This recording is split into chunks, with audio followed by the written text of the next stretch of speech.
different from all other socialists is because he brought science into this entire socialism, into this entire communist structure. And most of the youth, they actually read this communist manifesto. This is some sort of popular address which Marx and Engels wrote, but this communist manifesto, this is not, if you read it, this is somewhat plain, and it does not show the difference what makes Marxism different from other socialists before him and after him. So the most of the youths today, they are not interested in this deep literature or in this deep understanding of economic processes.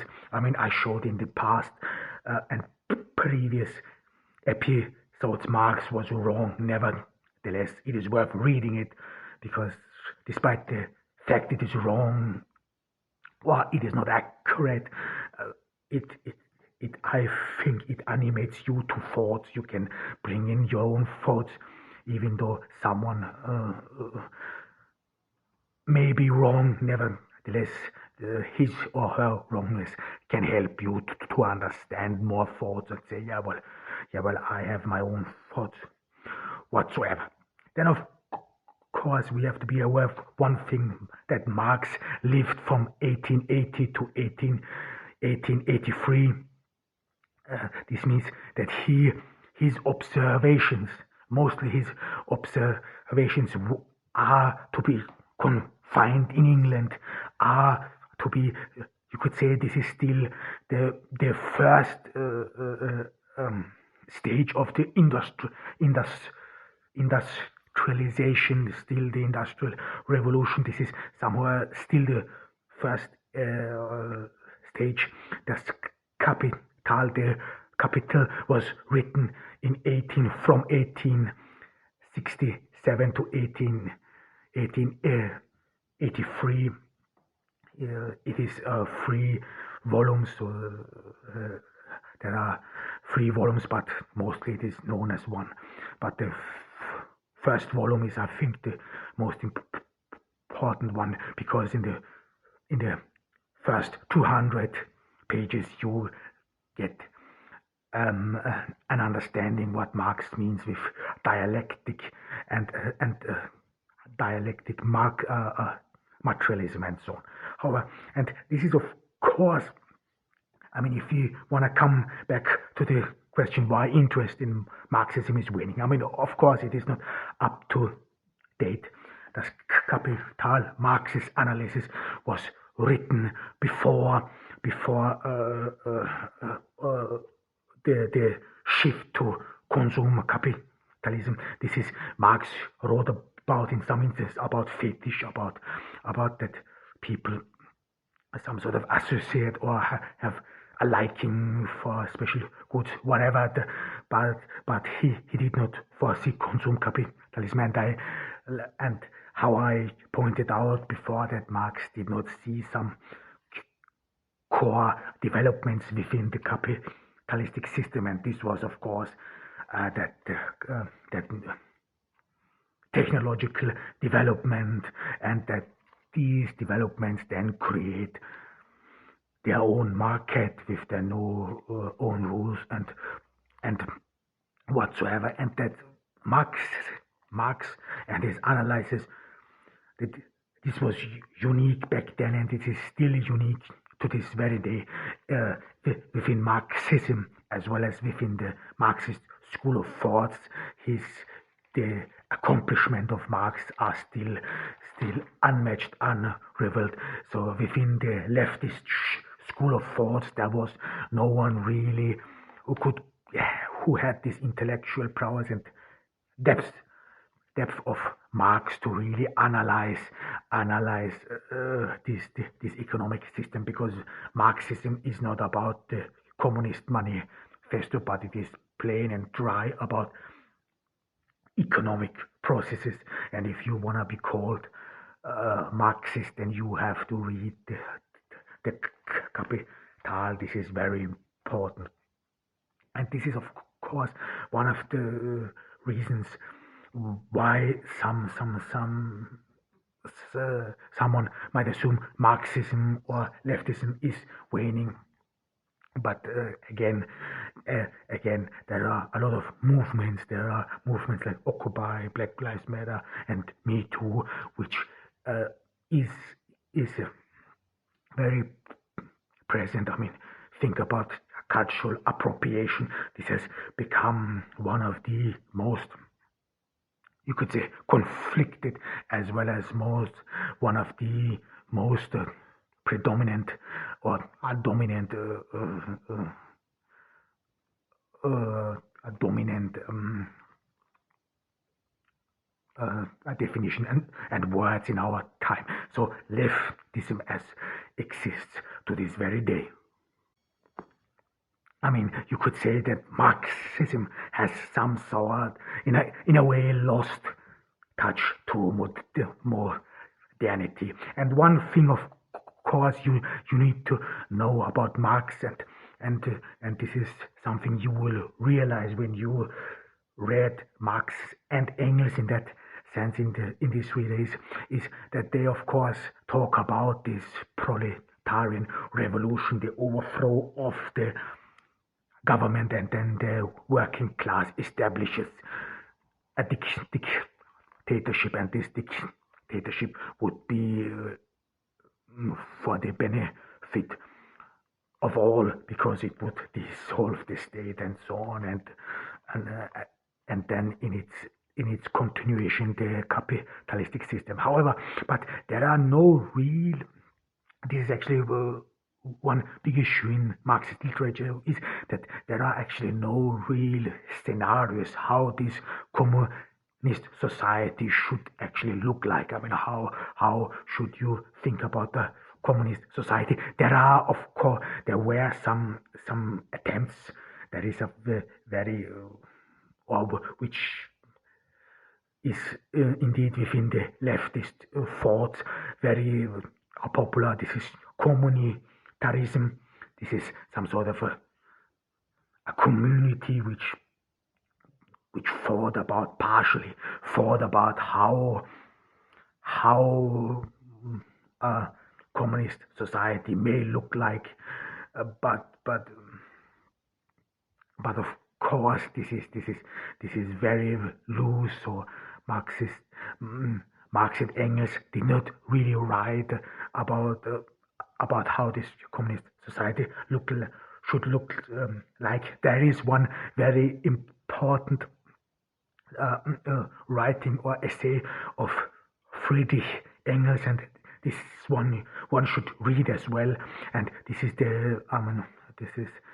I will have to translate it, der Ursprung der Familie, the origin of the family, the Ursprung der Familie in German, the origin of the family. I don't know whether they use the same title in English, but however, this is important as well. So how Engels thought, what led to the dissolvement of family. And don't get me wrong, even very conservatives actually have read this essay of Engels about family and why the capitalist system destroyed this family. And some lefties and communists have to some sort of try to deduct and try to derive some thoughts from this paper that we should somehow go back to this Ursprung, to this state or previous state, or to this origin, that we should go back to its origin. But I mean, this is very tricky, of course, and I mean, I don't want to go into detail, but it is very interesting, and those who are interested in the dissolvement of family and so on, this is very interesting. And of course, we have to talk about feminism as well, that Marxism cannot really grasp feminist thoughts. You have to be aware of one thing, that feminism or even social issues, whatever, are always subordinated to the struggle of the working class. This is very, very important because Marx puts the emphasis on the working class, and that the struggle of the working class is synonymous with the struggle of the entire society, despite the fact that the social that the working class was never the overall majority, like Marx it always uh, predicted. It was never so. So the workers in the West, in the in Western Europe, as well as as in North America, never exceeded 50% of the population, and I mean really industrial workers, how Marx saw them, because and even today in Western Europe as well as in North America, I think they do not even make up 10% of the overall population. So of course there was a change, a technological change, and here it comes again. Technological change changed as well as those working classes, because now more than ever we live in a society which rather renders uh, services uh, and so on.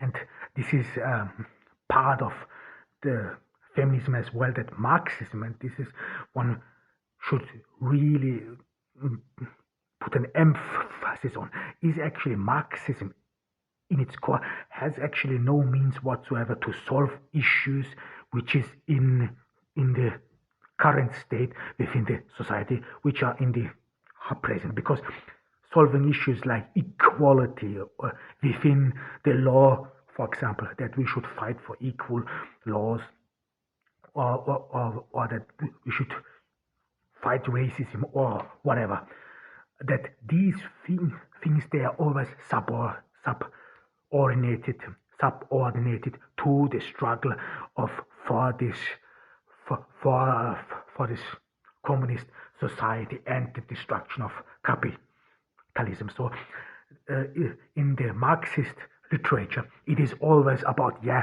once we have reached this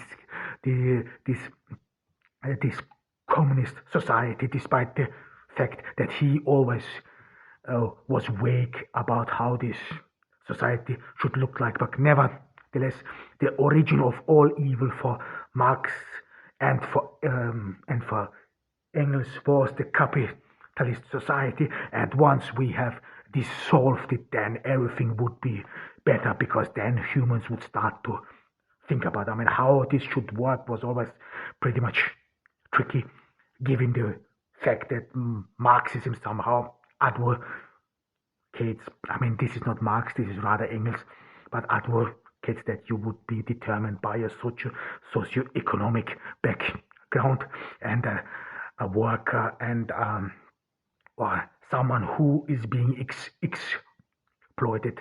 How should someone who has learned nothing else, as being the victim, as being exploited, how should someone like this learn some sort of humanism, some sort of have compassion for other people? I mean, we know the answer. We know the answer in some instances in the Soviet Union. These people, they do not had any compassions for whatsoever, and it was actually never really a proletarian society. However, so everything is subordinated, and this somehow makes you ask or questions, what sense does it make to protest on the streets or whatsoever, because the main goal is one thing, and this is to destroy the or overthrow the government. Anything else is a waste of time. So if you advocate for equality, anti-racism, or for more rights of the LGBTQ community, then you are just